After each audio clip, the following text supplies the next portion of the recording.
ज्ञानाञ्जनाशलाकयं चक्षुरुन्मीलितं येन तस्मै श्रीगुरवे नमः। श्रीचैतन्यमनोभीष्टं स्थापितं येन भूतले स्वयं रूपा कदा मह्यं ददाति स्वपदान्तिकं। वन्देऽहं श्रीगुरून् श्रीयुतापदकमलं श्रीगुरून् वैष्णवांश्च श्रीरूपं साग्रजातं सहगना रघुनाथान्वितं तं सजीवम् साद्वैतं सावधूतं परिजनसहितं कृष्णचैतन्यदेवं श्रीराधा कृष्णपादान् सहगना ललिता श्रीविशाखान्वितांश्च। हे कृष्ण करुणा सिन्धो दीनबन्धो जगत्पते गोपेश गोपिका कान्ता राधाकान्त नमोऽस्तु ते। सप्तकाञ्चन गौराङ्गी राधे वृन्दावनेश्वरी वृषभानुसुते देवी प्रणमामि हरिप्रिये। वाञ्छाकल्पतरुभ्यश्च कृपा सिन्धुभ्य एव च पतितानां पावनेभ्यो वैष्णवेभ्यो नमो नमः। नमो ॐ विष्णुपादाय कृष्णप्रेष्ठाय भूतले श्रीमते भक्तिवेदान्ता स्वामिन्निति नामिने। नमस्ते सारस्वते देवे गौरवाणी प्रचारिणे निर्विशेषा शून्यवादी पाश्चात्यदेशतारिणे। श्रीकृष्ण चैतन्य प्रभु नित्यानन्द श्री अद्वैता गदाधरा शिवासादि गौरभक्तवृन्द। हरे कृष्ण कृष्ण कृष्ण हरे हरे हरे राम राम राम हरे हरे। मूकं करोति वाचालं पंगुं लंगायते गिरिं यत्कृपातमहं वन्दे श्रीगुरुं दीनतारिणं। श्रील ప్రభుపాద్ की जय, श्री गुरुदेव की जय। హరే కృష్ణ. మనం శ్రీమద్ భాగవతం 4వ స్కందం 14వ అధ్యాయాన్ని ఈరోజు మొదలు పెట్టుకోబోతున్నాం. పోయిన అధ్యాయంలో ధ్రువ మహారాజు యొక్క వంశజుల గురించి, వంశ చరిత్ర గురించి మనం చదువుకున్నాం. ఈ ధ్రువ మహారాజు యొక్క వంశంలో అంగ మహారాజు ఉన్నారు. అంగుడి యొక్క కొడుకు వేణుడు. వేణుడు దుర్మార్గం బుద్ధి కలిగినటువంటి వాడు. ఎందుకు మరి అంత రాజర్షి, అంత ఉత్తమమైన రాజుకి ఇలాంటి దుర్మార్గపు పుత్రుడు ఎలా పుట్టాడు అని చెప్పేసి విదురుల వారికి ఆ తనకి డౌట్ వస్తుంది. అప్పుడు మైత్రేయుడు చెప్తారనమాట. ఎందుకు అంటే ఈ అంగుడి యొక్క భార్య సునీత, ఆమె మృత్యువు యొక్క కూతురు. ఆ విధంగా తాత పోలికతో పిల్లోడు పుట్టాడు కాబట్టి ఆ విధంగా తన లోపల ఆ దుర్మార్గపు గుణాలు ఉన్నాయి అనేసి చెప్తారనమాట. అంగుడు ఎప్పుడైతే అశ్వమేధ యజ్ఞాన్ని చెయ్యాలి అని చెప్పేసి తనంతా అరేంజ్ చేస్తే అప్పుడు దేవతలు వచ్చి వాళ్ళ యొక్క హవిస్సు భాగాన్ని స్వీకరించట్లేదు. అక్కడ ఉన్నటువంటి ఎవరైతే ద్విజులు, బ్రాహ్మణులు, ఋత్వికులు ఉన్నారో వాళ్ళు ఏమంటున్నారు అంటే, ఎక్కడ కూడా ఏమీ లోపం కనిపించట్లేదు. మేము మంత్ర ఉచ్చారణ సరిగా చేసినా కూడా దేవతలు వచ్చి వాళ్ళ యొక్క భాగాన్ని, హవిస్సు భాగాన్ని ఏదైతే యజ్ఞ భాగం ఉందో అవి స్వీకరించడానికి వాళ్ళు రావట్లేదు అని చెప్పేసి చెప్తారనమాట. దాంతో పాపం అంగ మహారాజుకి ఆ ఏం చేయాలో తెలియక అతను ప్రార్థిస్తున్నాడనమాట. ఎక్కడైతే ఏమైనా అపరాధం జరిగితే చెప్పండి, నా తప్పు ఏమైనా ఉందా చెప్పండి అని చెప్పేసి అడుగుతారు.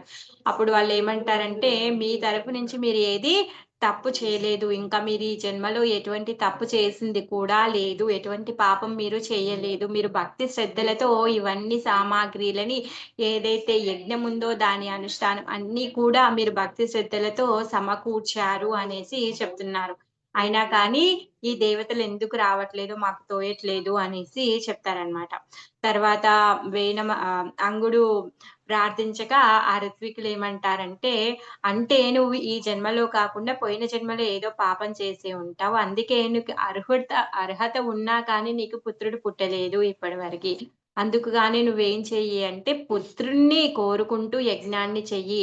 ఆ దేవాది దేవుడైన విష్ణువుని నువ్వు ప్రార్థిస్తే తను నీ యొక్క కోరికను తీర్చుతాడు. అలానే విష్ణువుతో పాటుగా సకల దేవతలు కూడా వచ్చి ఈ యజ్ఞ భాగాన్ని స్వీకరిస్తారు అని చెప్పేసి వాళ్ళు సలహా ఇస్తారనమాట. సలహా ఇచ్చి ఆ విధంగా పుత్రుడి కోసంగాను వాళ్ళు యజ్ఞాన్ని స్టార్ట్ చేస్తారు. యజ్ఞాన్ని స్టార్ట్ చేస్తే ఆ యజ్ఞంలో తెల్లటి వస్త్రాలు కట్టుకున్నటువంటి, బంగారు నగలు పెట్టుకున్నటువంటి విష్ణువు వస్తారనమాట. యజ్ఞ యజ్ఞ పురుషుడొస్తాడు. యజ్ఞ పురుషుడు వచ్చి తను బంగారు పాత్రలో వండిన పాయసాన్ని తీసుకొచ్చి రాజుకిస్తాడనమాట. రాజు అక్కడున్నటువంటి ఆ బ్రాహ్మణుల యొక్క పర్మిషన్ తీసుకొని, ఆ పాయసాన్ని తీసుకొని తను కొంచెం తిని మిగిలింది భార్యకిస్తాడనమాట. భార్యకి అలాంటి అర్హత లేదంట. ఆ యజ్ఞ ప్రసాదాన్ని స్వీకరించే అర్హత లేకున్నా కానీ, రాజు ఆ రాణి పైనున్నటువంటి దయతో తనేం చేశాడు, ఆ భార్యకి ఆ యజ్ఞ ప్రసాదాన్ని ఇచ్చాడనమాట. ఆ విధంగా వాళ్ళకి ఒక పుత్రుడు కలుగుతాడనమాట. మరి ఆ పుత్రుడు ఎలాంటి వాడు అంటే దుర్మార్గుడు. ఆ! తర్వాత నిరంకుశత్వం కలిగినటువంటి వాడు. నిరంకుశత్వము అంటే ఏనుగుకి అంకుశం లేకుంటే, అంటే అది అదుపులో లేకుంటే అదేం చేస్తుంది? మొత్తం ఊరినంతా చెల్లాచెదరు చేస్తుంది. అలాంటి వాడనమాట ఈ పిల్లోడు. ఈ పిల్లోడు ఏం చేసేవాడు అంటే, ధనుర్బాణాలను తీసుకొని అడవికి వెళ్లి అమాయకపు మృగాలన్నింటినీ ఆహ్ చంపేవాడంట. ఆడుకోవడానికొచ్చిన పిల్లల్ని చంపేవాడంట. అమ్మో! వేనుడొస్తున్నాడు అని చెప్పేసి ప్రతి ఒక్కరు కూడా భయపడుతూ ఉండేవాళ్ళనమాట. తండ్రి ఎంతగానో ప్రయత్నించాడు కొడుకుకి నచ్చచెప్పాలి అని చెప్పేసి, తనని సన్మార్గంలో పెట్టాలి అని ఎన్నో పనిష్మెంట్స్ కూడా ఇచ్చాడు. అయినా కానీ కొడుకులో ఎటువంటి మార్పు రాలేదు. మార్పు రాకపోయేసరికే అప్పుడు అంగుడు అనుకుంటున్నాడనమాట. ఎవరికీ కూడా ఇలాంటి దుష్టపుత్రుడు ఉండకూడదు అనేసి తననుకుంటూ ఉన్నాడనమాట. మళ్ళీ అనుకుంటాడంట, సరే ఇది భగవంతుడు నాకు భలే ఇచ్చాడు. అంటే ఇది కూడా ఒక అదృష్టమే. ఇలాంటి పుత్రుడు ఉండడం వల్ల నేను నా ఇంటి పైన, రాజ్యం పైన, ఈ సంపదల పైన, భార్య పైన ఉన్నటువంటి మమకారాన్ని చాలా సులభంగా నేను తెంచుకోగలుగుతాను. నేను అడవికెళ్ళి భగవంతుడి యొక్క ధ్యానాన్ని నేను చేసుకోగలుగుతాను అని చెప్పేసి, తను తన పుత్రుడు దుష్టబుద్ధి కలిగినటువంటి పుత్రుడు ఉండడం కూడా ఒక మేలే. అది కూడా ఒక వరమే అని చెప్పేసి తను ఏం చేశాడు, ఎంత ప్రయత్నించినా గాని కొడుకు మారకపోయేసరికే తను రాజ్యాన్ని వదిలిపెట్టి రాజ్య సింహాసనాన్ని, భార్యని, పిల్లోడిని, తర్వాత సమస్త ఐశ్వర్యాన్ని అన్నింటిని వదిలేసి అడవికెళ్ళిపోతాడనమాట. మరి ఈ అంగమహారాజు యొక్క రాజ్యంలో ఉన్నటువంటి ప్రజలందరూ కూడా అంగుడి యొక్క పిల్లల్లాగా చూసుకునేవాడనమాట.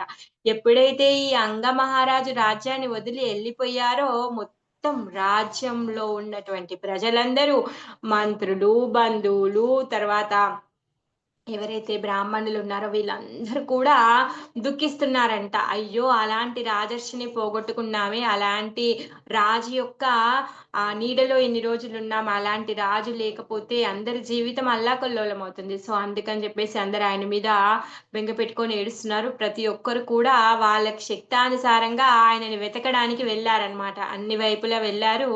కానీ ఆయన దొరకకపోయేసరికి అక్కడున్నటువంటి ఋషులు ఎవరైతే ఉన్నారో, ఆ ఋషులందరూ కూడా సమావేశమైనటువంటి ఆ స్థలానికి వచ్చి, "స్వామి మేము అంతటా రాజుని వెతికాము. కానీ రాజు మాకు దొరకలేదు" అని చెప్పేసి వాళ్ళందరూ చెప్పుకొని ఏడుస్తూ ఉన్నారనమాట. "మేము రాజు యొక్క జాడని కనుగొలేకపోయాము" అని చెప్పేసి వాళ్ళు ఏడుస్తున్నారు. ఇదంతా పోయిన అధ్యాయంలో చదువుకున్నాం. ఈరోజు 14వ అధ్యాయము వేనరాజు కథ.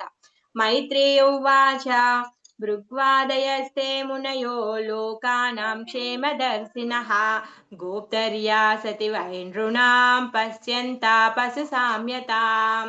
ఇక్కడ ఏం చెప్తున్నారు అంటే, ఎవరైతే ఈ భృగు లాంటి మునులెవరైతే ఉంటారో వీళ్ళేం చేస్తూ ఉంటారంట, ఎప్పుడూ ఆ ప్రజల గురించే ఆలోచిస్తూ ఉంటారంట. వాళ్ళకి లాభం వచ్చే విధం గురించే వాళ్ళు ఆలోచిస్తూ ఉంటారంట. మైత్రేయి వాచ మైత్రేయుడు పలికిన భృగు ఆదయా తే మునయః భృగు అధ్యక్షతన గల వారందరూ, ఆ మునులందరూ లోకానాం క్షేమదర్శినః జనుల యొక్క క్షేమము వాంఛించువారు. అంటే ఈ జనులు ఎవరైతే ఉన్నారో, ఈ ప్రజలు ఎవరైతే ఉన్నారో వాళ్ళందరూ ఎప్పుడూ క్షేమంగా ఉండాలని వీళ్ళు కోరుకుంటూ ఉంటారనమాట. గోప్తరియ సతివై నృణానాం రాజు లేకపోవుటచే సమస్త ప్రజల యొక్క పశ్యంతః పశు సామ్యతం పశుతుల్యమగు జీవనమును తెలుసుకోగలిగాను. మరి రాజు లేకపోతే రాజ్యంలోనున్నటువంటి రాజ్య ప్రజల యొక్క జీవనం ఎలా అయిపోతుందంటే పశువుల్లాగా అయిపోతుందనమాట. అయ్యో! వీళ్ళ జీవనం అంతా ఇలా అయిపోతుంది అని చెప్పేసి వీళ్ళకి బాధ కలుగుతుందనమాట. ఎందుకు భక్తుడనేవాడు ఎలా ఉంటాడు? పరదుఃఖ దుఃఖిగా ఉంటాడు. ప్రతి ఒక్కరి యొక్క మేలును తను కోరుకుంటాడనమాట. అందుకు గానే ఇప్పుడు ఎవరైతే ఈ ఋషులున్నారో, ఈ భృగు వంటి మునులు ఎవరైతే ఉన్నారో వీళ్ళందరూ కూడా ఆ అంగ మహారాజు యొక్క దేశంలో ఉన్నటువంటి ఆ ప్రజలందరి యొక్క క్షేమం కోరుకుంటూ ఉన్నారనమాట. అందుకని ఇప్పుడు వాళ్ళందరూ కలిసి ఈ ప్రజల్ని రక్షించే బాధ్యతని వాళ్ళు స్వయంగా స్వీకరించబోతున్నారనమాట. మైత్రేయుముని ఇట్లు పలికెను: "ఓ వీర విదురా! భృగు మొదలగు మునులు ఎల్లప్పుడూ జనకల్యాణం గూర్చి తలపోయుచుందురు. అంగమహారాజు ఆభావమును ప్రజల హితమును పరిరక్షించువారు ఎవ్వరునూ లేకపోవుటను గాంచినంతట వారు పాలకుడు లేని ప్రజల స్వతంత్రులు, క్రమరహితులు కాగలరని అవగతం చేసుకొనిరి." రాజు లేకపోతే ప్రజలకి హద్దు ఆపే ఉండదు. వాళ్ళిష్టం వచ్చినట్టుగా వాళ్ళు ప్రవర్తిస్తూ ఉంటారు. ఏ నియమ నిబంధనల్ని వాళ్ళు పాటించడానికి భయపడరనమాట. వాళ్ళ ఇష్టం వచ్చినట్టుగా వాళ్ళ యొక్క స్వతంత్రాన్ని వాళ్ళు ఉపయోగిస్తూ ఉంటారు. అందుకు గాని ప్రతి ఒక్కరి గురించి వాళ్ళు ఆలోచిస్తూ ఉన్నారనమాట. మరి ఈ భృగు, మునులు ఎవరైతే ఉన్నారో ఈ ఋషులు, మునులు వాళ్ళకి ఏం అవసరము? వాళ్ళేమి పెద్దగా వీళ్ళందరి గురించి పట్టించుకోవాల్సిన అవసరం ఏం లేదు. వాళ్ళు భౌతికంగా ఆలోచించరు కదా! అంటే వాళ్ళు ఆధ్యాత్మికంగానే ఉంటారు. వాళ్ళు ఏ పనులను కూడా వాళ్ళు చేయాల్సిన అవసరం లేదు. కాకపోతే ప్రతి ఒక్క జీవిని కూడా ఆధ్యాత్మిక స్థాయికి వాళ్ళని ఎద్ ఎ ఎదిగే విధంగా చెయ్యాలి అని వాళ్ళు ఆలోచిస్తూ ఉంటారనమాట. అందుకే వీళ్ళేం చేస్తూ ఉంటారు, యథా రాజా తథా ప్రజ. రాజు ఎలా ఉంటే ప్రజలు అలా ఉంటారు. అందుకే ఈ మునులు, ఋషులు ఎవరైతే ఉన్నారో వీళ్ళందరూ రాజుల దగ్గరికి వెళ్లి రాజులకి ఉపదేశం ఇస్తారనమాట. అప్పుడు రాజు ఆ ఉపదేశాలను స్వీకరించి ఆ రాజ్య పాలన చేస్తే అప్పుడేమవుతుంది? ఆ రాజ్యంలో ఉన్నటువంటి ప్రజలందరూ కూడా సద్బుద్ధితో, సన్మార్గంలో నడుస్తూ వాళ్ళు ఆధ్యాత్మికంగా పురోగతి చెందుతారు. మరి ఒకవేళ ఆ రాజు అలా ఉండకపోతే అప్పుడేమవుతుంది అంటే, ఆ రాజ్య ప్రజలందరూ కూడా పశువులుగా మారిపోతారనమాట. ప్రభుపాదుల వారేమంటున్నారంటే, ప్రస్తుత కాలంలో ఉన్నటువంటి ఆహ్, ఆహ్, శూద్ర పరిపాలన నడుస్తుంది కాబట్టి, ప్రతి ఒక్కరు కూడా చపల చిత్తులైపోయారు. వాళ్ళ చిత్తము ఒక విధంగా ఉండదు. ప్రతి క్షణము మారుతూ ఉంటుంది. వాళ్ళు ఏదో కోరుకోవడమో, లేకపోతే ఏదో పొందాలి అనే తపనతోనే ఉంటారనమాట. వీరమాతారమాహూయ సునీదాం బ్రహ్మవాదినః ప్రకృత్యా సమ్మతం వేన అభ్యాసించాన్ పతింభువః. సో, ఇప్పుడేం జేస్తున్నారు అంటే, మరి ప్రజలందరూ కూడా పగ్గం లేనటువంటి గుర్రాలుగా మారిపోతారు. వాళ్ళ స్వతంత్రాన్ని వాళ్ళు విచ్చలవిడిగా ఉపయోగిస్తారు అని చెప్పేసి మరి ఈ ప్రజలకి ఒక రాజుని నియమించాలి అనేసి అనుకున్నారనమాట. వీరమాతరాం అహువాయ వేరుని తల్లిని ఆహ్వానించి సునీతాం బ్రహ్మవాదినః ఆ సునీతతో బ్రహ్మవాదులందరూ కూడా మునులందరూ కూడా ప్రకృతి సమ్మతం వేణుని మంత్రులు సమ్మతించకనే వేణుడి గురించి తెలుసు కాబట్టి ఆ రాజ్యంలో ఉన్నటువంటి రాజు వెళ్ళిపోయిన తర్వాత మంత్రులు ఎవరైతే ఉన్నారో, మిగిలిన మినిస్టర్స్ ఎవరైతే ఉన్నారో వాళ్ళెవరు కూడా అంగీకరించట్లేదు. ఎందుకు? వేణుడిని రాజు చేయడానికి. వాడి యొక్క దుర్మార్గపు బుద్ధి వాళ్ళకి బాగా తెలుసు కాబట్టి, వాడితో వేగలేకనే, వాడిని మార్చలేకనే తండ్రి అడవికెళ్ళాడు. రాజు అడవికెళ్ళాడు. ఆ విషయం తెలుసు కాబట్టి వాళ్ళు మాత్రం దాన్ని సమ్మతించలేదంట. అభ్యషించాన్ పతింభావః అభిషేకించురి ప్రపంచమునకు. సో, ఈ ప్రపంచమంతా అప్పుడు ఆ అంగ మహారాజు యొక్క రాజ్యంగా ఉండేది. అంగ మహారాజు వెళ్ళిపోయిన తర్వాత ఈ మొత్తం ప్రపంచాన్ని ఆ వేణుడి చేతిలో పెట్టి, ఆ వేణుడికి త వీళ్ళేం చేశారంటే రాజ్యాభిషేకం చేశారు. వాళ్ళమ్మ దగ్గర పర్మిషన్ తీసుకొని. పిమ్మట మునులు రాణియగు సునీతను ఆహ్వానించి ఆమె అనుమతితో వేణుని భూపతిగా చేసిరి. అయ్యో! కానీ మంత్రులు దానికి ఏమాత్రము సమ్మతింపకుండిరి. ఎందుకంటే ఆయన యొక్క దుష్టబుద్ధి తెలుసు కాబట్టి మంత్రులు దానికి ఇష్టపడలేదన్నమాట. శ్రుత్వానుపాసనాగతం వేనమత్యుగ్ర శాసనం నిలిద్యుర్దాస్యవ్యః సత్యా సర్పత్రస్తదా ఇవాఘవః. పాపము మునులేమనుకున్నారు అంటే, సరే ఇప్పుడు రాజయిన తర్వాత తను ఈ రాజ్య పాలనా భారాన్ని స్వీకరిస్తే, వాడిలో ఉన్నటువంటి చెడు అలవాట్లని పక్కకు పెట్టి వాడు సక్రమంగా రాజపాలన చేస్తాడులే. ఆయనకి హితోపదేశం ఇవ్వొచ్చు అని చెప్పేసి ఈ ప్రజలందరి యొక్క మేలు కోరి, ఈ ప్రజలందరి కోసము వీళ్ళ బాగోగుల కోసము మరి ఎవరు లేని పక్షంలో ఆ వేణుడిని రాజుగా కూర్చోపెట్టారు. కానీ తనేం చేస్తున్నాడు ఇప్పుడు, శ్రుత్వా నృప ఆసనగత రాజ యొక్క పట్టాభిషేకం వినింతట వేనం అతి ఉగ్ర శాసనం. ఇక ఎప్పుడైతే పట్టాభిషేకం అయ్యిందో వాడి యొక్క శాసనం ఎలా అయిందంటే ఉగ్ర శాసనం అంట. ఆ! నిలీల్యాదస్య వాసద్య దొంగలందరూ దాసుకున్నారు. వాడి యొక్క ఉగ్ర స్వభావానికి వేరే దొంగలందరూ కూడా దాసుకున్నారు. అది బానే ఉంది. ఎలా దాసుకున్నారు అంటే సర్పతాసా ఇవ ఆకవహ పాముకు భయపడి ఎలకలన్నీ దాసుకున్నట్టుగా ఆ రాజ్యంలో ఉన్నటువంటి చోరులు, దుర్మార్గులు, వంచకులు ఎవరైతే ఉన్నారో వేణుడు రాజయ్యాడు. ఆల్రెడీ వాడు పరమ చెండ శాసకుడు. మరి వాడి కింద వీళ్ళెలా బతుకుతారు అందుకని చెప్పేసి వీళ్ళందరూ కూడా దాసుకున్నారనమాట. వేణుడు ఉగ్రమైన వాడు క్రూరుడనే విషయము తెలిసినదే. అందువలన అతడు పట్టాభిషిక్తుడైనాడని వినినంతనే దొంగలు, దుర్మార్గులు మిగులు భీతి చెంది ఎలుకలు సర్పముల కంటబడక దాగేడి రీతి ఎక్కడి వారక్కడే దాక్కొనిరి. సో, ఇక్కడ వాళ్ళు అక్కడే గప్‌చుప్ అయిపోయారనమాట. వేణుడు రాజయిన తర్వాత. ఎందుకంటే వాడు చండ శాసనుడు, ఉగ్రుడు కాబట్టి. మంచి రాజు కాదు. ఆహ్, కాబట్టి ఈ దొంగలందరూ కూడా దాక్కున్నారనమాట. రాజు బలంగా లేకపోతే ఈ దొంగల యొక్క ప్రభావము, దోపిడీగాండ్ల యొక్క ప్రభావం పెరుగుతూ ఉంటుంది.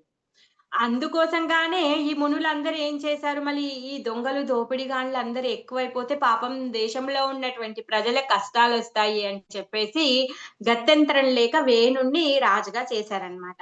సారూఢా నృపస్థాన ఉన్నద్దోష్టా విభూతిభిః అవమేనే మహాభాగాన్ స్తబ్దం సంభవితః స్వతః. స అరూఢ నృపస్థాన వేనరాజు అధిరోహించి రాజసింహాసనంను ఉన్నద్దః అష్టవిభూతిభిః మిగిలి గర్వితుడై 8 విభూతులతో అవమేనా మహాభాగాన్ మహాత్ములను అవమానింప మొదలుపెట్టెను. సో, రాజ్యం యొక్క పట్టాభిషేకం చెయ్యగానే తనింకా గర్వితమైపోయాడన్నమాట. అసలే ఉగ్ర స్వభావం కలిగినటువంటి వాడు. అలాంటి వాడికి ఇప్పుడేంటి హద్దు ఆపే లేదన్నమాట. ఇప్పుడేం చేస్తున్నాడు మహాత్ములు ఎవరైతే ఉన్నారో వాళ్ళందరిని అవమానిస్తున్నాడు. శబ్దః సంభావితః స్వతః తనని తానే గొప్ప అనుకునేవాడు. సో, ఎవరు తనకంటే గొప్పవాళ్ళు లేరు అని చెప్పేసి ఆ గొప్ప మహాత్ములు ఎవరైతే ఉన్నారో వాళ్ళందరిని కూడా అవమానిస్తున్నాడన్నమాట. ఎందుకంటే గర్వం వచ్చేసింది. తను ఈ మొత్తం అఖండ భూమికి రాజయిపోయాడు. సింహాసనం ఎక్కాడు కదా! సింహాసనం ఎక్కినంతటా ఆ రాజు అష్టవిభూతులతో సర్వశక్తిమంతుడు అయ్యెను. తత్ఫలితంగా అతడు మిగులు గర్వితుడయ్యెను. సో, అంతకుముందు వాళ్ళ నాన్న రాజుగా ఉన్నప్పుడే వాడు గర్వంతోని వాడి ఇష్టానుసారంగా ప్రవర్తించేవాడు. మరి ఇప్పుడే స్వయంగా వాడు రాజవుతే ఇంకేంటి అన్ని ఐశ్వర్యాలు వాడికే, అన్ని శక్తులు వాడివే. వాడి ఇష్టమనుసారంగా వాడు ఏదైనా చేయగలుగుతాడు. అలా తనని తాను ఏమనుకుంటున్నాడు అంటే, తనని తాను చాలా గొప్పవాడు అనుకుంటున్నాడనమాట. అందుకని ఈ మహాత్ములందరిని కూడా అవమానించడము మొదలుపెట్టాడనమాట. హ్మ్. మరి అప్పుడు ఉన్నటువంటి రాజులందరినీ కూడా రాజర్షులు అనేవాళ్ళం. వీళ్ళ నాన్నని కూడా రాజర్షి అని చెప్పుకున్నాం. మరి ఈ రాజులు ఏం చేసేవాళ్ళు అంటే యోగ సాధనని చేసేవాళ్ళనమాట. యోగ సాధన చేసి ఈ విభూతులని పొందేవాళ్ళు. ఈ అష్ట విభూతులని పొందేవాళ్ళు. వాళ్ళని రాజర్షి అని పిలుస్తారనమాట. ఆహ్, వా అందుకనే రాజా ప్లస్ ఋషి అయితే రాజర్షి అవుతారనమాట. కాకపోతే వీడేమి రాజర్షి కాదు. వీళ్ళు ఎవరు లేక వాళ్ళ నాన్న ఆబ్సెన్స్‌లో ఇప్పుడు ఈయనని తీసుకెళ్ళి రాజ్యాభిషేకం చేశారు. కానీ ఎలాంటి సాధన, యోగా ఏమి చేయలేదు. కాకపోతే అవన్నీ ఉంటే ఎంతైతే గర్వం ఉంటుందో అంతకంటే ఎక్కువ గర్వాన్నయితే పొందాడనమాట. ఆ విధంగా తనేం జేస్తున్నాడు, ఆయన యొక్క అధికారాన్ని, ఆ రాజు యొక్క అధికారం ఏదైతే ఉందో ఆయన దుర్వినియోగపరుస్తూ ఉన్నాడనమాట. హ్మ్. మరి ఈ అష్టసిద్ధులు ఏవైతే ఏంటి అంటే వాళ్ళు ఆహ్, ఆహ్, యోగ సాధన ద్వారా సూక్ష్మమైన వాటిలో అతి సూక్ష్మంగా అవ్వగలుగుతారు. ఘనమైన దాంట్లో అతి ఘనంగా వాళ్ళు అవ్వగలుగుతారు. తర్వాత ఎంత ధనం కావాలంటే దాన్ని పొందగలుగుతారు. ఏది కోరితే దాన్ని పొందగలుగుతారు. తర్వాత రాజ్యాలను సృష్టించగలుగుతారు. తర్వాత ఎవరైతే వాళ్ళకి అగెనిస్ట్‌గా ఉంటారో వాళ్ళందరిని కూడా వాళ్ళ ఆధీనంలో పెట్టుకోగలుగుతారు. ఇలాంటి సిద్ధులని రాజర్షులు పొంది ఉంటారనమాట. కానీ ఇవేమి సిద్ధులు వాడి దగ్గర లేవు. లేకున్నా కానీ అధికారం వలన వచ్చేటటువంటి గర్వంతో తను చాలా గొప్పవాడు అనుకోని, ఇంకా ఆయన యొక్క అధికారాన్ని ఇష్టానుసారంగా వాడుతున్నాడు. కానీ ధర్మానుసారంగా వాడట్లేడనమాట. ఏవమ్మ ఏవమ్మదాन्तवुत्सिक्तो निरङ्कुशैव द्विपः पर्यटन् रथमास्थाय కంపయన్నివ రోదసి. సో, అతనేం జేస్తున్నాడు, ఆ రో రథాన్ని ఎక్కి అక్కడిక్కడ తిరుగుతూ ఉంటే, మొత్తం ఎలా అంటే అదుపు లేనటువంటి ఏనుగు రాజ్యమంతా తిరిగి తొక్కేసి అల్లకల్లోలం చేసినట్టుగా ఉందంట. వాడు వెళ్ళేటప్పుడు ఆ రథం యొక్క శబ్దము ఎలా వస్తుంది అంటే అంత ఫాస్ట్‌గా ఎళ్తున్నాడు. అలా తిరుగుతూ ఉన్నాడనమాట. భూమి, ఆకాశాలు ఒకటైపోతాయేమో అన్నట్టుగా తిరుగుతున్నాడంట. ఐశ్వర్యంచే కన్నుగానని వేణుడు రథమునెక్కి అంకుశము లేనట్టి ఏనుగు వలె రాజ్యమంతటను పర్యటించుచు ఎచ్చటకేగినను భూమి, ఆకాశములను కంపింపచేస్తున్నాడు. సో, ఒక దగ్గర ఉండడం లేదు. మొత్తం రాజ్యమంతా తిరుగుతూ ఉన్నాడు. వాడిష్టానుసారంగా అతి వేగంగా తిరుగుతూ అందరికి భయాన్ని కలిగిస్తున్నాడనమాట. నయష్వావ్యం నతావవ్యం నహోతవ్యం ద్విచక్వచేత్. ఓహ్! ఇంకా ఇప్పుడేం చెప్తున్నాడు? ఇప్పటి నుంచి రాజ్యంలో ఇప్పటి నుంచి యష్టావ్యం ఎటువంటి యజ్ఞం చెయ్యరాదు. నా దాతవ్యం అంటే ఎట్టి దానం చెయ్యరాదు. నా హోతవ్యం అంటే ఎటువంటి హోమం చెయ్యరాదు. ద్విజః ఓ ద్విజులారా అనేసి అనౌన్స్ చేస్తున్నాడు. ఇతి న్యావారయుద్ధర్మం బేరికోశేన సర్వసః. ఈ దండోరా ఏయించాడన్నమాట. ఇప్పటి నుంచి ఎటువంటి యజ్ఞ, యాగ, తప, దానాలు చేయకూడదు అని చెప్పేసి దండోరా ఏయించాడన్నమాట. అంటే ధర్మానుష్ఠానాన్ని మొత్తముగా ఆపేశాడు. మరి ధర్మానుష్ఠానం ఏ విధంగా జరుగుతుంది? దాన, ధర్మ, యజ్ఞ, తపస్సుల ద్వారా ఈ ధర్మానుష్ఠానం జరుగుతుంది. ఈ 4ని నిలిపేసిన తర్వాత ఇంక ధర్మం ఎక్కడ నడుస్తుంది? నడవదు కదా! ద్విజులు ఇకపై ఎట్టి యజ్ఞమును నిర్వహింపరాదని, దానమొసగరాదని, హోమము చేయరాదని వేణుడు రాజ్యంలో దండోరా వేయించెను. అనగా అతడు అన్ని విధములుగా ధర్మానుష్ఠానంని ఆపివేయించెను. ఇంక చేయకూడనివన్నీ తను చేసేస్తున్నాడు. ఇప్పటివరకి మహాత్ములనేమో బాధ పెట్టాడు. ఇప్పుడు అసలింకా ఎవరిని కూడా ఎటువంటి ధర్మానుష్ఠాన కార్యాలను చెయ్యొద్దు అనేసి అంటున్నాడనమాట.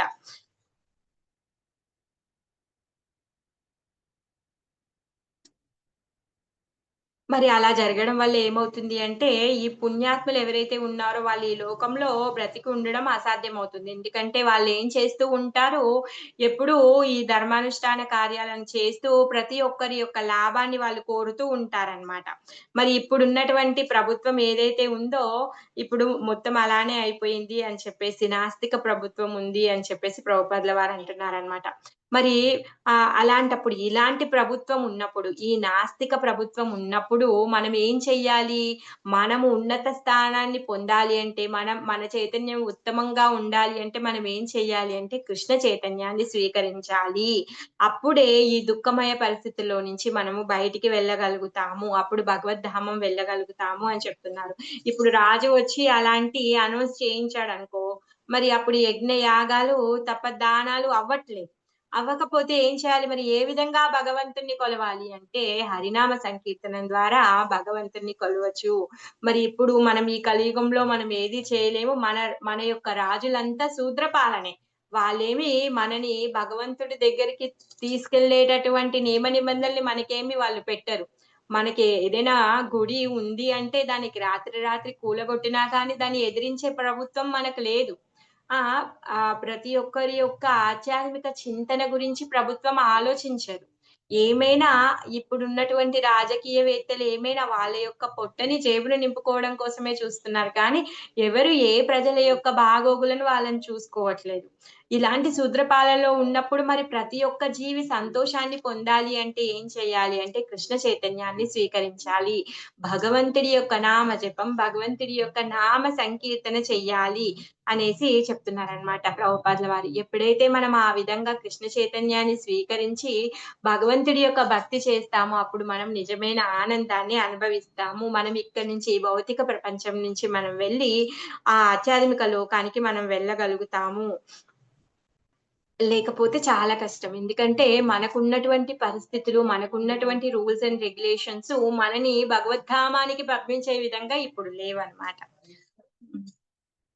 ఇప్పుడేమనుకుంటున్నారంటే ఇలా అనౌన్స్ చేసిన తర్వాత ఈ ఋషులు, మునులందరూ కూడా వాళ్ళు ఆలోచిస్తున్నారు. అయ్యో! వీడిని మంచిగా ఉంటాడు అని చెప్పేసి వాడిని రాజుగా కూర్చోపెడితే మొదటికే మోసం తెచ్చాడు. మరి వెళ్లి వాడిని మందలించి చెప్తాము అనేసి వాళ్ళందరూ కలిసి చర్చించుకుంటూ ఉన్నారనమాట ఇప్పుడు. వేనస్యావేక్షమునయో ధృద్వస్తస్య విచేష్టితం విసృమ్య లోకవ్యసనం కృపయోచుః స్మాసస్త్రినః. వేనస్య ఆవేక్ష మునయః మునులందరూ వేణుణ్ణి చూచి దుర్వస్యా విచేష్టితం మహా దుర్మార్గుడి కర్మలను విశ్రమ్యస్య లోక వ్యసనం జనసామాన్యమునకి గొప్ప ప్రమాదం వస్తోంది అని భావించి కృపయా ఊచుహోస్మా సత్రినః కృపాపూర్ణులై యజ్ఞ నిర్వహణ యజ్ఞ నిర్వాహకులు చర్చించుకొనిరి. సో ఇలా చేస్తే అంటే వేణుడు అనౌన్స్ చేసిన తర్వాత ఇలా ఆహ్, తప దాన యజ్ఞాలు ఏవైతే ఉన్నాయో వీటన్నింటిని నిలిపివేస్తే ఏమవుతుంది? ఈ ప్రజలందరూ కూడా భ్రష్టు పట్టిపోతారు. మరి గొప్ప నష్టం వస్తోంది అని చెప్పేసి వీళ్ళందరూ వెళ్లి రాజుకి నచ్చచెప్దాము అనేసి అనుకుంటున్నారనమాట.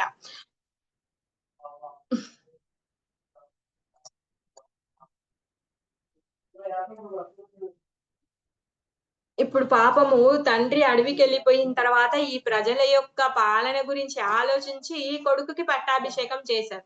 కానీ కొడుకుకి పట్టాభిషేకం చేసిన తర్వాత మళ్ళీ సేమ్ అలానే అయిపోయింది.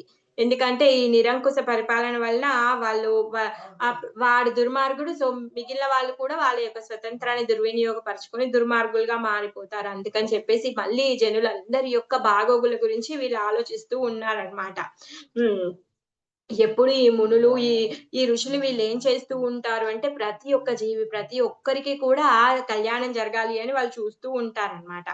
మరి ఎవరైతే కామ్యకర్మ రతులుంటారో వాళ్ళేం చేస్తూ ఉంటారు, వాళ్ళ యొక్క ఇంద్రియాలను సంతృప్తి పరచుకోవడం చూస్తూ ఉంటారు. వాళ్ళు భోగించడం కోసం డబ్బుని కూడబెట్టాలి అని చెప్పేసి వాళ్ళు పొద్దున్నుంచి రాత్రి వరకి ఏదో ఒక పనిలో వాళ్ళు నియుక్తమై ఉంటారు. మరి జ్ఞానులేం చేస్తూ ఉంటారు అంటే, వాళ్ళు మోక్షం పొందాలి అని చూస్తూ ఉంటారనమాట. ఆ మోక్షం పొందాలి అని చెప్పేసి సమాజానికి అంత దూరంగా ఉంటారనమాట. వాళ్ళివేవి పట్టించుకోరు. మరి భక్తులు, సాధు పురుషులు ఎవరైతే ఉన్నారో వాళ్ళేం చేస్తారు అంటే, ప్రతి ఒక్క మనిషి యొక్క లాభం గురించి ఆలోచిస్తారు. ప్రతి ఒక్కరి యొక్క ఆధ్యాత్మిక లాభము, భౌతిక లాభం గురించి వాళ్ళు ఏ విధంగా సుఖపడతారు అనే దాని గురించి వాళ్ళు ఆలోచిస్తూ ఉంటారనమాట. అందుకే ఇప్పుడు ఈ ఋషిమునులు ఏం చేస్తున్నారంటే, అయ్యో! ఈ రాజ్యంలో ఉన్నటువంటి ప్రజలందరికీ చెయ్యాలి, వాళ్ళని బాగుపరచాలి, వాళ్ళని రక్షించాలి అనే ఉద్దేశంతో వీళ్ళేం చేస్తున్నారు, ఇప్పుడు ఈ ప్రమాదం వస్తోంది ఈ వేణుడు వల్ల. అలాంటి ప్రమాదం నుంచి వీళ్ళందరిని తప్పించాలి అని చెప్పేసి, ఈ మునులందరూ వేణునితో వెళ్లి మాట్లాడాలి అనేసి అనుకుంటున్నారనమాట. అహో ఉభయతః ప్రాప్తం లోకస్య వ్యసనం మహత్ దారుణ్యాభయతో దీప్తే ఇవ తస్కర పాలయోః.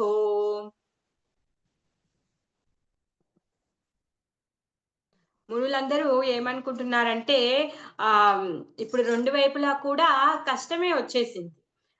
రాజేమో ఇలా అయిపోయాడు. సో, మరి వాడికి అద్దు, ఆపు లేకుండా అయిపోయింది అనేసి వాళ్ళనుకుంటున్నారనమాట. ఎలా ఉంది అంటే ఆహ్ ఒక కర్రుందనుకోండి. ఆ కర్ర మీద కర్ర తగలబడుతుంది. అటు నుంచి, ఇటు నుంచి తగలబడుతుంది. ఆ కర్రకి చాలా చీమలుంటే పాపం అవి ఆ వేడికి అటు పోలేవు, ఇటు పోలేవు. అవి అలానే చచ్చిపోతాయి. ఇప్పుడు పరిస్థితి అలా ఉంది అనేసి అనుకుంటున్నారనమాట. ఎవరైతే ఈ జనులున్నారో ఆహ్, హ్మ్ ఈ నిరంకుశ రాజు ఒక సైడు, ఇంకొక సైడేమో ఈ దొంగలు, దుర్మార్గులు ఎవరైతే ఉన్నారో వీళ్ళందరూ అదును చూసుకొని అటాక్ చేయడానికి సిద్ధంగా ఉన్నారు. మరి వీళ్ళ మధ్యల ప్రజలు నలిగిపోయేలా ఉన్నారు అనేసి వాళ్ళు బాధపడుతున్నారనమాట. అరాజక భూయత్కృతః రాజు లేకుండా భయం వలన రాజా తత్పురః వేణుడు రాజుగా యోగ్యుడు కానప్పటికిని తతః అపి ఓహో! ఆ! మునులు తమలో తాము చర్చించినప్పుడు జనులు ఇరువైపుల నుండి ప్రమాదకర పరిస్థితిని ఎదుర్కొనుటను గాంచిరి. కాష్టము రెండు వైపుల నుండి మండునప్పుడు దానిపైనున్న చీమలు మిక్కిలి విపత్కర స్థితిని ఎదుర్కొనినట్లు ఆ సమయంన జనసామాన్యం ఒకవైపు నిరంకుశుడగు రాజు వలన మరి ఒక ప్రక్క తస్కరుల వలన ప్రమాద స్థితిలో నుండిరి. అంటే దొంగలు, దోపిడిగాండ్లనమాట. ఆరాజక అభయాదేశ కృతో రాజా తదర్హనః తతోప్యాసీద్భవయం తత్యా కథాం స్యాస్తి దేహినం.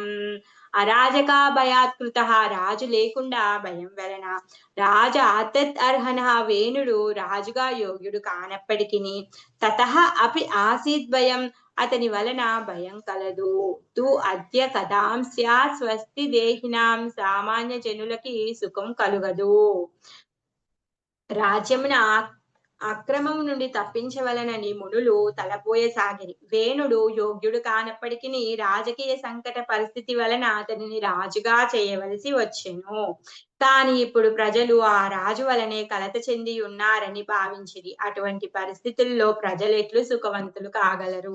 అయ్యో! ఇప్పుడు రాజు లేకపోతే ప్రజల కష్టాలు తీర్చేవాడు లేడు అని చెప్పేసి వాడిని రాజు చేస్తే, ఆ రాజు అయిన తర్వాత కూడా ఇప్పుడు దానికంటే ఇంకా 2 రెట్లు ఎక్కువగానే వాళ్ళకి మళ్ళీ కష్టమొచ్చింది. మరి ఇట్లాంటి పరిస్థితుల్లో మరి ప్రజలని ఎవరు చూసుకుంటారు అని చెప్పేసి వీళ్ళు బాధపడుతూ ఉన్నారనమాట. ఈ మునులు ఈ వీళ్ళందరూ ఏంటి పరదుఃఖ దుఃఖి. ఎవరైనా బాధపడితే వాళ్ళు తట్టుకోలేరు. ప్రతి ఒక్కరి యొక్క బాగోగులను చూసుకోవాల్సినటువంటి దాయిత్వాన్ని వాళ్ళు స్వతహాగా తీసుకున్నారనమాట.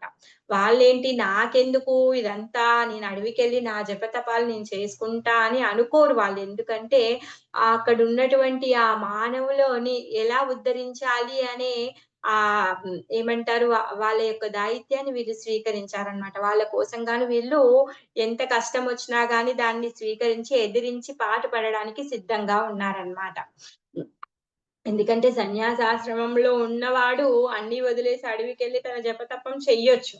అవునా? కాదా?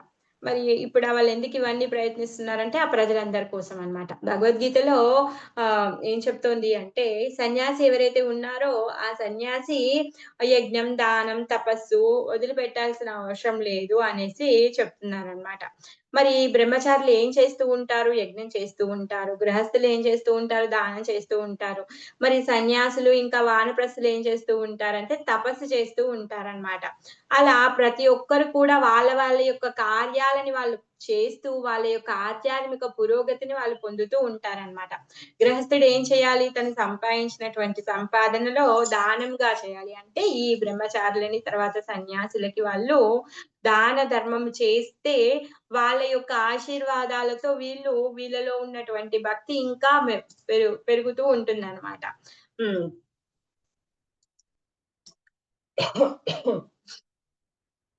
సన్యాసులు ఇంకా వానప్రస్థుల దగ్గర ఏమి ఉండదు. అంటే ధనము వాళ్ళ దగ్గర ఏమి ఉండదు కాబట్టి వాళ్ళేం చేయాలి అంటే తపస్సు చేయాలి. వాళ్ళ ఆశ్రమానికి తగ్గటువంటి తపస్సు చేయాలి. బ్రహ్మచారి భగవంతుడి యొక్క ఆధ్యాత్మిక జ్ఞానాన్ని పొందడం కోసం గాను యజ్ఞాన్ని ఆచరిస్తూ ఉంటాడు. తన నిత్య నైమిత్తిక కర్మలని తను ఆచరిస్తూ ఉంటాడనమాట. మరి ఇవన్నీ కార్యాలన్నింటిని ఇప్పుడు ఈ వేణుడు ఏం చేశాడు? బ్యాన్ చేశాడు. మరి ఇవన్నీ నిలిపేసాడే. ఇవన్నీ నిలిపేయడం వల్ల ప్రతి ఒక్కరిలో కూడా పురోగతి అనేది ఆగిపోయింది. దాంతో ఇప్పుడు వీళ్ళందరూ కూడా భ్రష్టు పట్టిపోతారు అన్నమాట. హ్మ్. మరి ఇంకా అదే సమయంలో వీళ్ళందరి యొక్క పురోగతిని చూసుకోవాల్సిన బాధ్యత ఈ రాజ్యంలో ఉన్నటువంటి రాజుకుంది. ఇంకా దొంగలని, దోపిడీగాన్లని అణిచివేసే అణిచివే అణిచివేసే విధంగా రాజపాలన చేసే దాయిత్వం రాజుదుంది. మరి తనేం చేస్తున్నాడు? అన్నింటిని నిలిపివేశాడన్నమాట.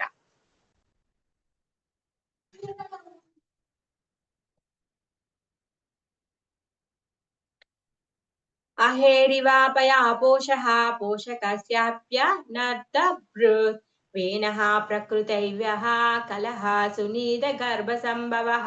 మునులు తమలో తాము ఇట్లా ఇంకా అనుకుంటున్నారంట. అయ్యో! ఈ సునీత కడుపులో పుట్టాడు కాబట్టి, వేనరాజు ఇలాంటి దుష్టమైన బుద్ధి కలిగిన వాడున్నాడు అనేసి వాళ్ళనుకుంటున్నారనమాట. వీడిని మనం రాజుగా చేసి ఏం చేశామో, పాముకు పాలు పోసి పెంచినట్లుగా ఉంది. ఆయనతోనే ఇప్పుడు కష్టాలొచ్చేలా ఉన్నాయి అనేసి వాళ్ళనుకుంటున్నారు. పాముకి పాలు పోసి పెంచితే ఏమవుతుంది? అది యజమానినే కాటేస్తుందనమాట. అలాంటి పరిస్థితి ఇప్పుడు ఈ మునులకొచ్చింది. అహా ఇవ పయః పోష పాముని పాలు పోసి పోషించుట. పోషకస్య అపి అనర్థభృత్ అది పోషకుడికి విరుద్ధం కాగలదు. వేనః ప్రకృత్యా ఏవ బుభుః వేనరాజు స్వభావరీత్యా నిక్కముగా దుష్టుడు. సునీత గర్భ సంభవః సునీత గర్భమున జన్మించిన వేనుడు. సో, తనేంటి ఆల్రెడీ దుష్టుడు. అలాంటి దుష్టుడికి పాలు పోసి పెంచుతున్నాము. వాడి వల్ల కష్టాలు తప్పవు అనేసనమాట. మునులు తమలో తాము ఇట్లు తలపోయసాగిరి. సునీత గర్భమున జన్మించిన ఈ వేనరాజు స్వభావరీత్యా అతి దుష్టుడైయున్నాడు. ఈ దుష్టుడకు రాజు సమర్థించుట ఎన్నచో పాముకు పాలు పోసినట్లే కాగలదు. ఇతడి ఇప్పుడితడు అన్ని కష్టాలకు కారణమైనాడు.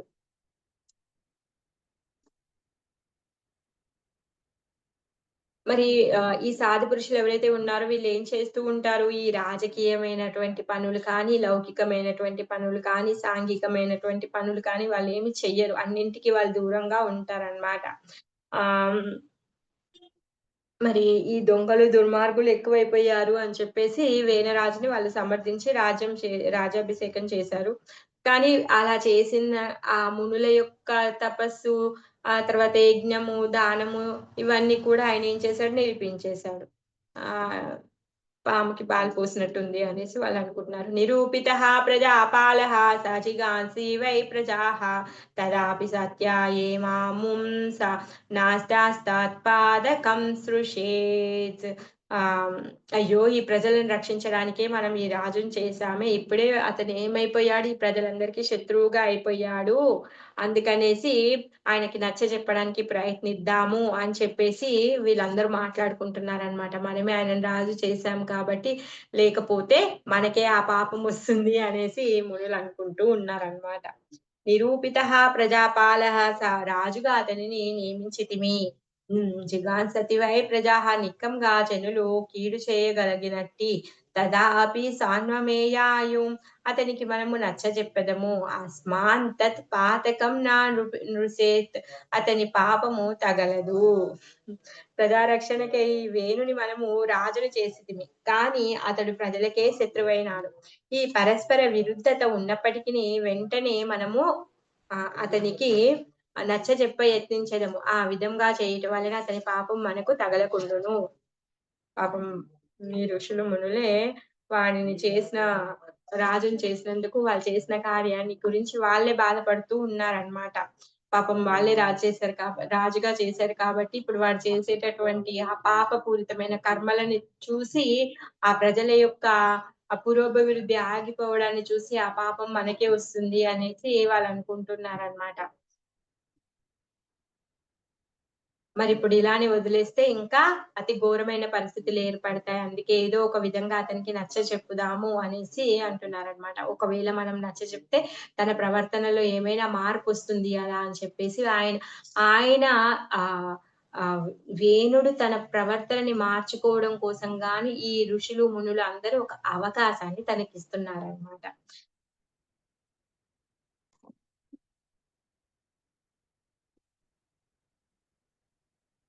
तद्विद्वद्भि तत्विद्भिरसत्कृतो वेनोऽस्माभिः कृतो नृपः सात्वितो यदि नो वाचं नाग्रहिष्यत्याधर्मकृत् लोकाधिकार लोकधिक्कारासन्दगन्तं दहिष्यामः స్వతేజసా. ఇంకా వాళ్ళలో ఏమనుకుంటూ ఉన్నారంటే, వాడిలో ఈ చెడ్డ గుణం ఉందని తెలిసి కూడా మనము వాడిని రాజుగా చేశాం కదా! అందుకనే ఇప్పుడు మనం వెళ్లి ఆయనకి ఉపదేశాన్నిద్దాము అనేసి చెప్తున్నాడనమాట. ఒకవేళ ఆయన దాన్ని అంగీకరించకపోతే తన్నేం చేద్దాము, మన తేజముతోని తన్ని చంపేద్దాము అనేసి వాళ్ళు డిసిషన్ తీసుకుంటున్నారు. అంటే ఇప్పుడు వెళ్తున్నారు మరక్కడికి వెళ్లి రాజుకు చెప్తారు. మరి రాజు వినకపోతే నెక్స్ట్ స్టెప్ ఏం చేయాలో వాళ్ళ దగ్గర ప్లాన్ ఉండాలి కదా! అది వాళ్ళు డిస్కషన్ చేసుకుంటున్నారనమాట. తద్విద్భుభిః అసత్కృతః పాపవర్తనుడగు దుష్ప్రవర్తనము తెలిసి వేనః అస్మభిః కృతా నృపః మనము వేణుణ్ణి రాజుగా చేశాం. సాత్వతాం యది నా వాచః వాడికి నచ్చచెప్పి నా గ్రహిష్యతి అధర్మకృత్ అంగీకరించకపోతే ఆ అధర్మం పరుడైనటువంటి ఆ వేణుడు అంగీకరించకపోతే లోకధిక్కార సంతగం లోక అధికారంచే దహించబడే దహియశాత్ తేజసా మన తేజంతో దహింపచేసెదము. ఇప్పుడు తను తనకొచ్చినటువంటి ఐశ్వర్యము తర్వాత ఆ రాజు యొక్క హోదాలో గర్వముతో ఉన్నాడిప్పుడు. మరి అలాంటి గర్వముతో దహించేటటువంటి వాడిని మన తేజంతో దహించేద్దాము అని వీరందరూ కలిసి డిసిషన్ తీసుకుంటున్నారనమాట.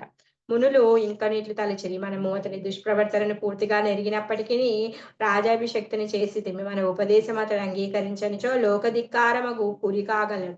అప్పుడు మనము వారితో జతకూడి మన తేజస్సుతో అతన్ని దహింపచేసేదము. ఒకవేళ మునుల యొక్క ఉపదేశాన్ని స్వీకరించకపోతే లోకమంతా కూడా వాళ్ళని ధిక్కరిస్తుంది. సో, అదే సమయంలో మనం కూడా ఆయనను చంపేస్తే అయిపోతుందన్నమాట. హ్మ్.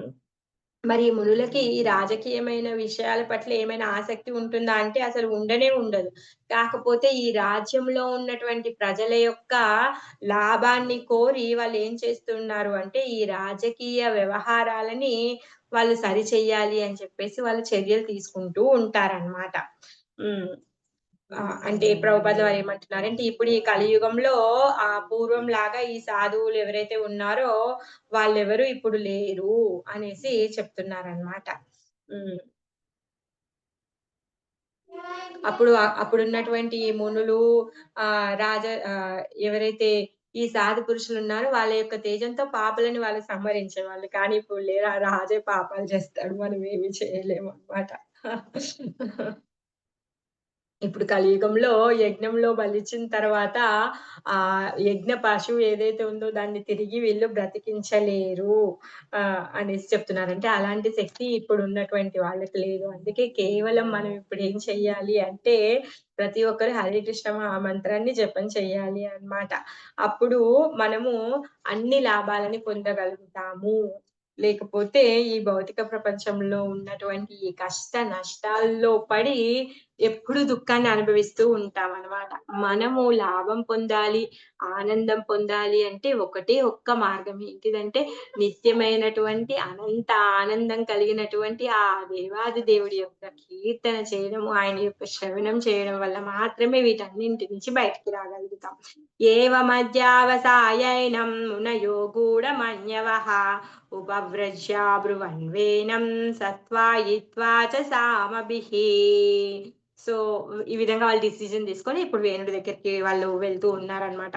మరి వాళ్ళకి వేణుడి మీద చాలా కోపముంది. కాకపోతే అక్కడికి వెళ్లి వేణుడి మీద కోపాన్ని ఇప్పుడే వాళ్ళు ప్రదర్శించరు. ఫస్టు వాళ్ళు నచ్చచెప్పాలి అనేసి అనుకున్నారు కదా! హ్మ్. ఏవం అధ్యవసాయేనం ఆ విధంగా నిశ్చయించుకొని అతనిని మునయా గూఢమన్యవః మునులు తమ క్రోధమును దాచుకొని ఉపవ్రజ్య అబ్రువాన్ వేనరాజును సమీపించి పలికిరి. సాన్వయిత్వా చ ఈ మధుర వాక్కులతో నచ్చచెప్పిరి. సో, అక్కడికెళ్ళి మంచిగా తియ్యటి మాటలని వాళ్ళు చెప్పి ఆయనకి నచ్చచెప్దామనేసి ప్రయత్నిస్తున్నారు. సరే వాడికి బుద్ధి లేదు. బుద్ధి లేని వాడిని రాజుగా చేశాము. కానీ మరి వాడికొక అవకాశాన్నిచ్చి వాడు మంచిగా మారాడనుకో, అప్పుడు అందరూ బాగుపడతారు. ఒకవేళ మారకపోతే వాడిని అక్కడే చంపేద్దాము అని ఫిక్స్ అయిపోయారు. ఆ విధంగా నిశ్చయించుకొనిన మునులు వేణుని చెంతకేగిరి తమ క్రోధమును దాచుకొని వారు మధురమగు వాక్కులతో నచ్చచెప్పుచు ఈ విధంగా పలికిరి. మునయ ఊచుః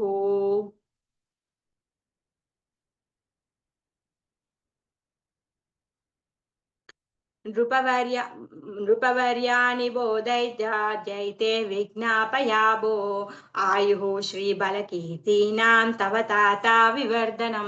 ఏమంటున్నారంటే, "ఓ రాజా మేమేదైతే చెప్తున్నామో వాటిని మీరు బాగా వినండి. అవి మీరు వింటే మీ యొక్క ఆయుస్సు, కీర్తి, తర్వాత బలము అన్నీ కూడా పెరుగుతాయి" అనేసి వాళ్ళు చెప్తున్నారనమాట. మునియవుచు మునులు మాట్లాడుతున్నారు. "నృపవర్యాని బోధేతత్" ఓ రాజశ్రేష్ఠ తెలిసికొని యత్నింపుము. అంటే మేము చెప్పేదాన్ని విని తెలుసుకో అని చెప్తున్నారు. "తే విజ్ఞయాపయాభో" ఓ రాజా మేము ఉపదేశించెదము.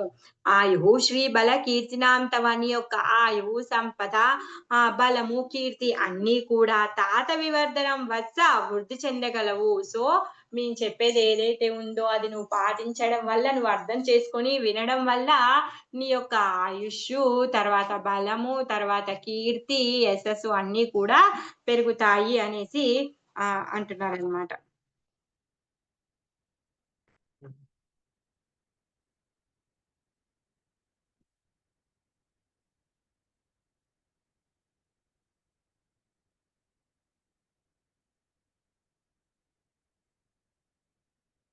ఇక్కడ ఈ మునులందరూ వెళ్లి రాజుకి సలహా ఇస్తున్నారు.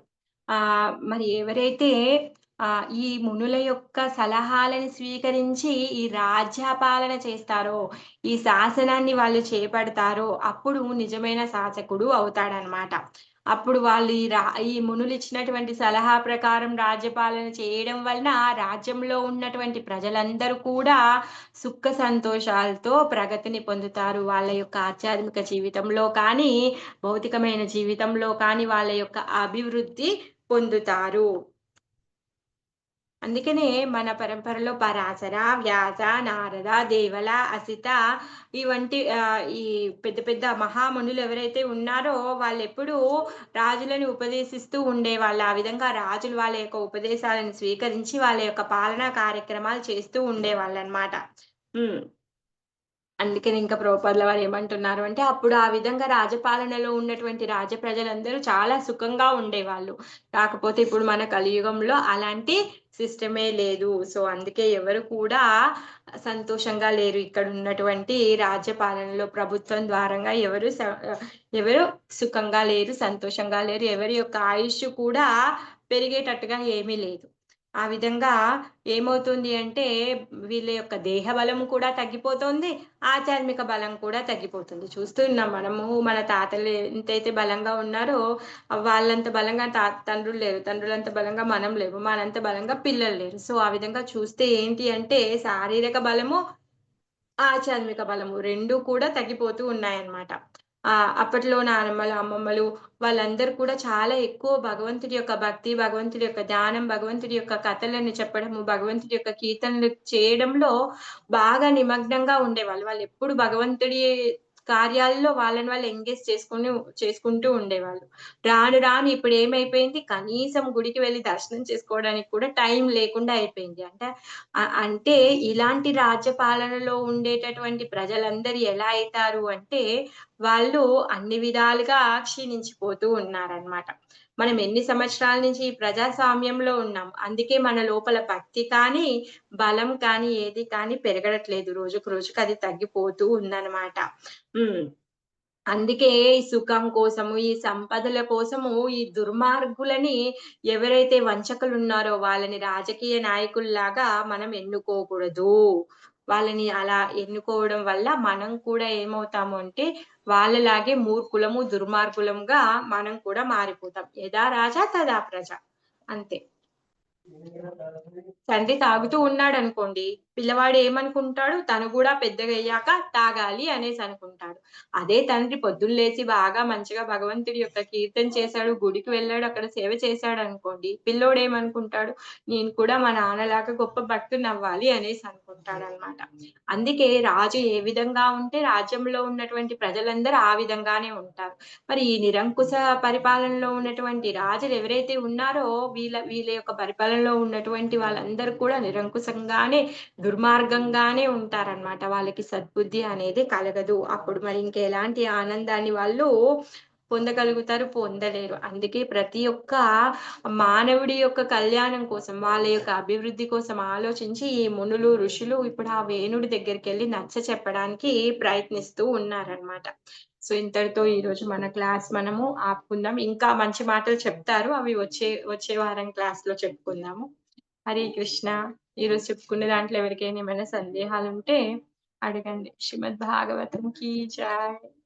హరే కృష్ణ మాతాజీ, దండవత్ ప్రణామాలు. ధన్యవాదాలు ఇప్పుడు మాతాజీ. ఇప్పుడు ఈ స్టోరీ అంతా ఎవరిది మాతాజీ? ధ్రువ మహారాజు యొక్క వంశంలో వచ్చినటువంటి వేణుడి యొక్క స్టోరీ. వేణు అంటే అదే అంటే వేణ వేరే వేణు అంటే ఎవరు? వేణ అంగ మహారాజు యొక్క కొడుకనమాట. ఓహో! ఈయననే ఇప్పుడు ఈ వేణ మహారాజుని ఇప్పుడు వినరింకా. ఎంత చెప్తారు ఆ ఋషులు, మునులు ఎంత చెప్పినా తను అర్థం చేసుకోడు. ఆ! వేణ మహారాజుని వీళ్ళు చంపేస్తారు వాళ్ళ తేజంతో. అదే. ఇక వాళ్ళ అది శక్తితో. వాళ్ళ శక్తితో ఆయనని జ్ఞాన చంపేస్తారు. శక్తి. చంపిన తర్వాత మళ్ళీ ప్రజలకి రాజు లేడు అని చెప్పేసి, ఆ చనిపోయిన శరీరంని మర్దన చేస్తారు. వాళ్ళు మంత్రోచ్చారణ చేస్తూ మర్దన చేస్తే మనలోకి ఆహ్, శక్తి వస్తుంది. విష్ణువే తన శక్తావేశ అవతారము పృథు మహారాజుగా వస్తారనమాట. ఓహో! మృదు మహారాజుది కథ ఇది. ఆ! పృథు మహారాజు యొక్క తండ్రి ఇప్పుడు మనం చదువుకునేది ఆయన స్టోరీ. అదే. అంటే ఇది 4 స్కందంలో ఉందా? నాలుగో స్కందమే మాతాజీ. నాలుగో స్కందము 14 అధ్యాయం ఈరోజు మనం మొదలుపెట్టుకుంది. 14 అధ్యాయం సరే చూస్తున్నా. అదే అది చూడలే మాతాజీ అందుకొరకు అడిగాను. ఏమనుకోవద్దు. మీరు లేట్‌గా జాయిన్ అయితున్నారు ఆ! అందుకే. ఆ! ఆ! 14 అధ్యాయమా? అవును మాతాజీ. ఓకే. హరే కృష్ణ. సాయంత్రం చెప్తున్నా మాతాజీ మొన్న మొన్న రోజు పెడితే రాలేదు మరి ఎందుకు మరి? ఫ్రైడేనో చెప్పినా మీరు గ్రూప్‌లో ఉన్నారు గదా! గ్రూప్‌లో ఈ గ్రూప్‌లో లేనట్టున్నా మాతాజీ. చూడండి ఒకసారి నాకైతే అది మెసేజ్ పెట్టలేదు. అవునా? ఆ! మీరు నాకు హరికృష్ణ అని పెట్టండి. మిమ్మల్ని నేను గ్రూప్‌లో యాడ్ చేస్తాను. ఓకే. ఓకే మాతాజీ పెడతాను. ఆ! హరే కృష్ణ అని పెడతాను. ఓకే. హరికృష్ణ అని పెట్టండి మాతాజీ. నేను గ్రూప్‌లో